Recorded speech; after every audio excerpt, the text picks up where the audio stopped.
What is an experience that you had during your ECE program where you felt you grew as a student? At first, hesitant akong i-approach yung mga profs ko. In-approach ko sila for me to understand the lessons here in ECE. Sila naman, hands-on sila na tumutulong sa amin. Before entering Holy Angel, I wasn't really involved in joining leadership programs and charity works. Kaya I was surprised na I am currently an officer in our organization. And masaya pala. Nung time kasi namin, nag-reverse caroling kami sa Mabalacat. Instead of kami yung bibigyan nila, sila yung binigyan namin. I really believe that I grew as an individual. Nung una, nahihirapan pa ako kasi hindi pa ako familiar sa mga engineering terms and principles na pinag-aaralan namin. I can confirm naman na nag-grow ako as an ECE student kasi parang napadali na yung mga lessons namin and feeling ko kaya ko namang ituro sa iba. Pero syempre, may kasamang prayers pa rin. What is your most memorable moment that you will miss in the ECE department after graduating? Yung mamimiss ko dito sa ECE department is nung third year kami.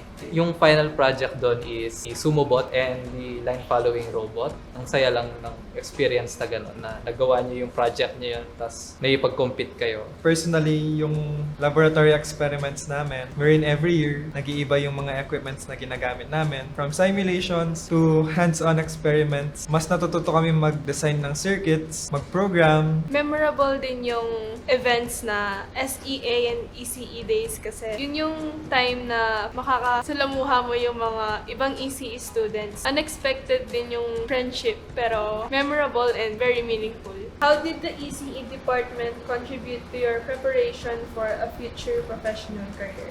I'll try to enter semiconductor or biomedical engineering field since yung mga courses na pinag-aaralan namin is related sa mga chosen fields namin sa OJT. Dahil doon, mas napapadali yung flow ng training, hindi na kami mahihirapan makisabay sa mga future co-workers namin. Yung pinakamay pagmamalaki ng Holy Angel University is yung facilities niya, lalo-lalo na yung laboratories. Gusto ko talagang i-take aerospace engineering and test engineering. Na-equip ako sa future professional career. Makakatulong yung ECE department for my future professional career kasi meron kami dito ang Cisco Laboratory. Marami kaming pinag-aralan sa Cisco. Lalo ang nagkaroon ng interest dito sa dalawang field na to which is yung networking and telecoms. Mas lalo makakatulong para sa networking skills nila.